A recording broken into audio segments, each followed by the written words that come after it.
কিন্তু ভোট হবে। ভোট এবারে হবে, চূড়ান্তভাবে ভোট হবে। যে বাধা দিতে আসবে তার সঙ্গে মোকাবেলা হবে। আমাদের যেদিনকে শওকত মোল্লা সাহেব এখানে মিটিং করতে আসে, বৃষ্টিতে কাদায় মাদায় হয়ে গেছে, হওয়ার পর সকালবেলা দেখলাম একটা ডোজার এসে একটু প্লাস্টার মারা করে ওই ভাবে বসে আছে। মানে এরা কি উন্নয়ন করছে আমি কিছু বুঝতে পারছি না। এই উন্নয়নের কি এদের পদ্ধতি এটা বোঝা যাচ্ছে না। আর একটা হচ্ছে RSS আর TMC আর বিজেপি, এই তিনজনা মিলে দাবার চাল চালছে।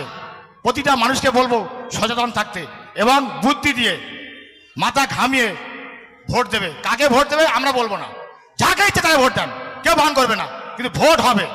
ভোট এবারে হবে, চূড়ান্তভাবে ভোট হবে। যে বাধা দিতে আসবে তার সঙ্গে মোকাবেলা হবে। আমাদের মানুষজনকে বলছি, ভোটের দিন যে বাধা দিতে আসবে তারে আমরা ছেড়ে কথা বলবো না। মানুষ যাতে সুস্থভাবে ভোট দিতে পারে তার জন্যে সমস্ত গাইডলাইন এবং কাকে ভোট দেবে মনোনীত করবে মানুষ সিদ্ধান্ত নেবে, আমার বা আপনার এটা কোনো মুখের কথা নয়। আমাদের গোটা পশ্চিমবাংলায় যদি হকিকত প্রত্যেককে এই দুর্নীতিগ্রস্ত সরকারের বিরুদ্ধে অকাপ সম্পত্তি উদ্ধার, রেশন দুর্নীতি, চাকরি দুর্নীতি, এই সমস্ত দুর্নীতির বিরুদ্ধে আমাদেরকে সোচ্চার হয়ে আগামী 26-এ যাতে TMC চোর সরকারকে আমরা বিতাড়িত করতে পারি, আমরা একই মঞ্চে একই প্ল্যাটফর্মে দাঁড়িয়ে সবাইকে সংঘবদ্ধ হয়ে আমাদের এই লড়াইয়ে সংগঠিত করতে হবে। আর আমি পুলিশ প্রশাসনের উদ্দেশ্যে একটা কথা বলতে চাই, বিভিন্ন সময় বিভিন্ন ধরনের সমস্যা হচ্ছে আমরা জানাচ্ছি, তারপরেও পুলিশ প্রশাসন একটু গাফিলতি করছে। কিন্তু প্রত্যেক প্রদেশে যারা পুলিশ প্রশাসন আছেন আমরা রিকোয়েস্ট করব কোনো ধরনের ঝামেলা ঝঞ্ঝাট যাতে না হয়, আপনাদের কাছে আমরা করজোরে অনুরোধ করছি। এই ঝামেলা যাতে না হয় আপনাদেরকে সতর্ক থাকতে হবে। ফোন যাওয়া সঙ্গে সঙ্গে অ্যাকশন নেওয়ার জন্য আমি PS যারা আছেন, যারা দায়িত্বে আছেন তাদেরকে পশ্চিম বাংলাটা নদীর এক কিনারায় দাঁড় করে দিয়েছে এই পশ্চিম বাংলার মমতা বন্দ্যোপাধ্যায়। যার দেশদার কাঠির মতো টক্কর দিলে পশ্চিম বাংলার যে কোনো মুহূর্তে জড়তাল হয়ে যেতে পারে, এটাকে সাবধান হতে হবে। তার কারণ 8 লক্ষ কোটি টাকা দেনা করেছে। দেনা করে চাকরি চুরি, কয়লা চুরি, গরু চুরি, বালি চুরি এবং সমস্ত যেসব নেতাগুলো বিড়ি চেয়ে খেত তার জল জলদি প্রমাণ আমি, এবং তার জল জলদি প্রমাণ আমাদের ভাঙড়ের প্রাক্তন TMCর MLA সাহেব, উনি এখন আমাদের দলে জয়েন করেছেন, উনি খুব ভালোভাবে বলতে পারবেন। তারা আজ কোটি কোটি টাকার মালিক। এই টাকাগুলো যাচ্ছে কোথায়? এই যে 8 লক্ষ কোটি টাকা দেনা করেছে, এই 8 লক্ষ কোটি টাকা দেনা করে মানুষকে মানে যেখানে যা খুশি যা ইচ্ছা তাই করছে। এখানে 1 লাখ 2 লাখ, এখানে দুর্গাঞ্জল, এখানে হ্যান, এখানে ত্যান, এখানে কন্যাশ্রী, রূপশ্রী, হ্যানশ্রী, ত্যানশ্রী, কাকেশ্রী, এইসব করে টাকাগুলো উড়িয়ে পুড়িয়ে ধ্বংস করে দিচ্ছে। একটা শিল্প নেই, কাজ নেই, মানুষ আগামী দিনে কি খাবে কি করবে এইসব নিয়ে ওদের পরিকল্পনা নেই। ওদের পরিকল্পনা হচ্ছে আমাদের পকেটে আসুক, আমরা লুটে বেটে খাবো। একটা কথা ভাবতে পারেন, সুপ্রিম কোর্টে মাননীয় মমতা বন্দ্যোপাধ্যায় এই পর্যন্ত আজকের দিন পর্যন্ত 10,000 কোটি টাকা বেশি খরচা করেছে শুধুমাত্র চোরেদের বাঁচাবার জন্যে, শুধুমাত্র চোরেদের বাঁচাবার জন্যে। আমি এটা বলতে চাচ্ছি, চোরেদের বাঁচাবার জন্য টাকা খরচা করো না। সুপ্রিম কোর্টে যাও, জব কার্ডের কাজ কেন বন্ধ? সুপ্রিম কোর্টে যাও, মানুষের কলকারখানা বন্ধ কেন? সুপ্রিম কোর্টে যাও, কলকারখানায় 8 ঘন্টার ওপরে 10 ঘন্টা ডিউটি হচ্ছে কেন? সুপ্রিম কোর্টে যাও, এই সরু খালটা সমস্ত কলকাতাবাসীকে আমি বলছি এই সম্পাদকীর মারফতে, সমস্ত কলকাতা ডুবে যাচ্ছে আজ কেন? এই খালটার অবস্থা দেখো, পুরো বুঝে গেছে বললেই চলে। এর কাটার কোনো পরিকল্পনা নেই, সেচ দপ্তরে কোনো হেলদোল নেই। এই টাকাগুলো যাচ্ছে কোথায়? বারে বারে আমরা ভিডিও অভিযোগ করছি, বারে বারে ভিডিও অভিযোগ করছি যে এই খালটা সংস্কার করতে হবে, সংস্কার করতে হবে। তার সমস্ত কাগজ ডকুমেন্ট আমার কাছে আছে। এবং এই ব্রিজটা হয়েছে 1.5 বছর, এই ব্রিজটা 1.5 বছর হয়েছে, শুধু ব্রিজটাই হয়েছে, ব্রিজের ওধারে কাদা এধারে কাদা। এইটুকু বলে আমি বক্তব্য শেষ করছি। ধন্যবাদ জানাই আমাদের হাবিব ভাইকে, ওনার মূল্যবান বক্তব্য উনি রাখলো।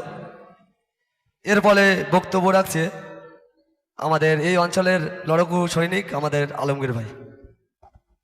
উপস্থিত এখানে আমাদের ISF এর কর্মীবৃন্দ উপস্থিত আছেন। আমাদের মঞ্চে পূর্ব ক্যানিংয়ের পদপ্রার্থী মাননীয় আরাবুল ইসলাম মহাশয় উপস্থিত আছেন। আমাদের রাজ্য কমিটির মাইদা, নির্বাচনী সভা, আসন্ন বিধানসভা নির্বাচনে 148 ভাঙড় বিধানসভা কেন্দ্রের প্রার্থী মাননীয় নওশাদ সিদ্দিকী মহাশয় এই নির্বাচনী প্রচারের জন্য আমরা এখানে সবাই উপস্থিত হয়েছি। সবাইকে মনে রাখতে হবে, আগামী নির্বাচনে এই ভাঙড় বিধানসভা থেকে আমাদের ভাইজান, আমাদের নয়নরমণি, আমাদের এমএলএকে দ্বিতীয়বার উত্তীর্ণ করার জন্য, বিধানসভায় পাঠানোর জন্য আমাদের কাঁধে কাঁধ মিলিয়ে সবাইকে ঐক্যভাবে লড়াই করতে হবে। এই লড়াইয়ে প্রত্যেককে, মা বোনদেরকে যেমন ভূমিকা নিতে হবে, যুবক ভাইদেরকে সেই সঙ্গে সঙ্গে ভূমিকা নিতে হবে। আমাদের বাবা আর আমার বক্তব্য এখানেই সমাপ্ত করছি। ইনকিলাব জিন্দাবাদ, আইএসএফ জিন্দাবাদ, নৌশাদ সিদ্দিকী ভাইজান জিন্দাবাদ। ভাইকে বক্তব্য দেওয়ার জন্য ধন্যবাদ জানাই। এরপরে আমরা আমাদের রাজ্য নেতৃত্ব, আমাদের মাহিদার মুখ দিয়ে আমরা কিছু আলোচনা শুনে নেব। মঞ্চে উপস্থিত চলমান সভার সভাপতি এবং ব্যবস্থা গ্রহণ, আপনারা জানেন ইতিমধ্যে দুটো মামলা এখনো পর্যন্ত অ্যাপিলে তাদের অ্যাডজুডিকেশন হয়েছে এবং তাদের নাম উঠে গেছে। আমি দুটো মামলায় আমি করেছি। আপনাদের এই জন্য বলছি যে ওখানে সুপ্রিম কোর্ট বলেছে দুটো কথা। এক, যে অ্যাপিলে প্রত্যেককে অপরচুনিটি অফ হিয়ারিং দিতে হবে, নাম্বার 1। নাম্বার 2, অ্যাডিশনাল ডকুমেন্ট সেটা দেখবে কি দেখবে না এটা ওই ট্রাইব্যুনাল ডিসাইড করবে। এই ক্ষেত্রে যেটা হয়েছিল যে প্রথম মামলার ক্ষেত্রে ওই যে কি কারণে ডিলিট হয়ে গেছে এটা কারণ দর্শাতে পারেনি। তার পাসপোর্ট ছিল এবং আধার, তার কারণ আধারও একটি অত্যন্ত গুরুত্বপূর্ণ ডকুমেন্ট হিসেবে দেখেন প্রথম অর্ডারেই সেটা লিপিবদ্ধ আছে। আপনাদের যাদের ভোটার কার্ড রয়েছে, আধার কার্ড রয়েছে, আপনারা যাদের আন্ডার অ্যাডমিনিস্ট্রেশন তারা সকলেই ম্যাপ, ফলে এই নিয়ে চিন্তা করার কারণ নেই। পার্টির কমরেডরা আছে, আপনারা নিশ্চিতভাবেই তাদের হাতে দেবেন এবং ওই একটি করে জেরক্স বিধিবদ্ধ ব্যবস্থা সকলের জন্য গ্রহণ করা হবে। পার্টির পক্ষ থেকে আপনাদের প্রত্যেককে সাহায্য করা হবে যাতে আপনার নাম উঠে যায়। দেখুন, একজন গেছিল গলায় কালো শাল জড়িয়ে আপনার নাম ডিলিট করতে, তার কারণে সব হতো না।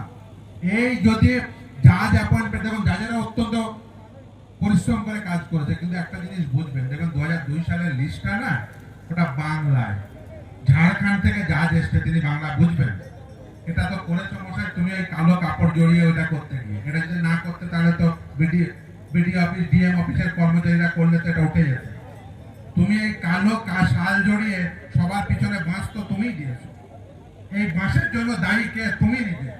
তুমি মমতা ব্যানার্জি, তুমি বাঁশ দিয়েছো। এই 27 লাখ লোকের নাম বাতিল হওয়ার জন্য তুমি দায়ী। তুমি যদি এটা না করতে, প্রথমে ARO থেকে বাতিল হতো, DEO এর কাছে অ্যাপিল হতো, DEO থেকে বাতিল হতো, CO এর কাছে অ্যাপিল হতো।